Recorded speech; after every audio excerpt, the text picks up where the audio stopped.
The winter update 2023 is adding a new feature to the wheel, the Gem Atelier. And on this video, I will explain the changes but also complain about them later. Keep in mind, as a disclaimer, that there is the possibility of changes being made before it hits the live server, since I will be using the current version used on the test server as of 26th of November. And I'm making the video because I don't expect major changes to happen anymore, as the test server is about to end, but you never know with cipsoft. Now, this new change will remove the existing slices on the wheel that give an elemental protection, and instead they get a slot where one of the new gems can apply a buff. Additionally, they are also moving some of the life/mana leash around in the process. These new gems will come in 3 sizes: a lesser, regular, and greater. 8 gems will be given randomly for free to every character over level 51. These will include 4 lesser and 4 regular. The difference between the gems is the amount and type of bonuses they can give. A lesser gives 1 bonus, regular 2, and then a greater also 2 plus 1 powerful buff. The lesser gems have 20 possible bonuses, the regular have additionally 29 bonuses, and then greater gems have 23 powerful bonuses on top of the previous ones. Plus, if you fully unlock a greater gem, then you get plus 2 damage and plus 2 heal extra, which is around 12 levels worth. Now, regardless of which gem you apply, you need to unlock the slices with the gem slot on your wheel. The more slices you have will determine how many bonuses you get out of your gem. And the gems go in the entire portion of the wheel, divided by upper right or left and bottom right or left. So in total, only 4 gems at a time can be placed in the wheel, but only few people will get to that point. So for example, at level 100 can unlock 1 slice with a gem slot on it. You could place a lesser gem on that side of the wheel with 2 earth protection and you will get it. You could have a regular gem with 2% earth, 1% fire protection and 1% ice protection, but since only 1 slice is unlocked,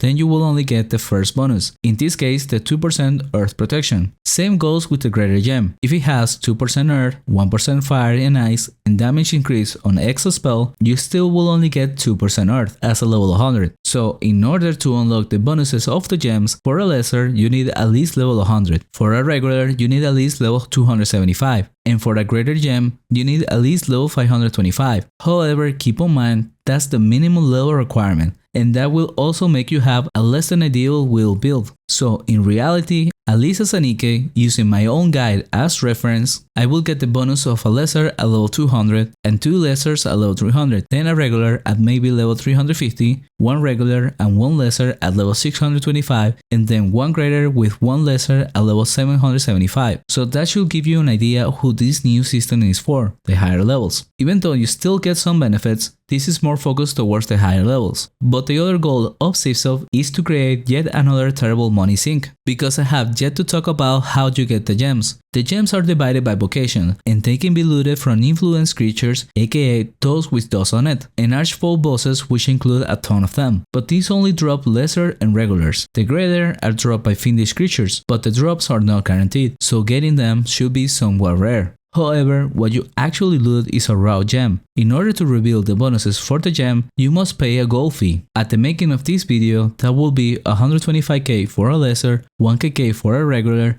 and 6kk for a greater. For those familiar with the term, this is basically a gacha feature to Tibia, or to put it in simple terms, it's just gambling. The amount of combination possibles are so high that for you to actually get your ideal bonuses, the amount of money you will have to spend can get so high so quick, and unfortunately once the gems are revealed, then they cannot be traded or sold. They are bound to your character and can only be used by you or destroyed for nothing in return. So even during the process of looking for your ideal gem, you can't do anything with the ones you don't like, and there is a chance that those that you don't like are the actual ideal gems for someone else. Needless to say, I'm very disappointed with the current system, and it's likely something I won't partake in fully, at least with the greater gems. These have some good bonuses, not gonna lie about that. Like for example, there are bonuses that give you 150 points into one side of the wheel. That's a free 150 levels worth of points, but that also means you can get one you don't necessarily need or want, and in order to get the actual value out of it, then you need to add 100 points into that side of the wheel to unlock a revelation perk. That means if you get a greater gem that has 150 bonus points on one side of the wheel, to get the full value out of that, you need level 650, and that is assuming it's a build you even want to have. For this one, you can somewhat make it work with the other feature I haven't talked about. By paying another gold fee, you can move the side of the wheel the gem belongs to. So So for example, if the greater gem is on the upper left side, paying the gold fee moves it clockwise and will turn it into a upper right side gem. So maybe what I will do is gamble at a greater gem every now and then if I'm feeling like it, just in the hopes of getting a gem with 150 points. But in the test server with unlimited money, it took me between 5 to 16 attempts at 6kk each. That makes it on average around 60kk per gem. And at this point, discussing this further will make it more confusing. So instead, the most realistic use I see for this new system is with the regular gems. That is, if you are under level 900 or so, level 500s or less can get by with just lesser gems. And in that case,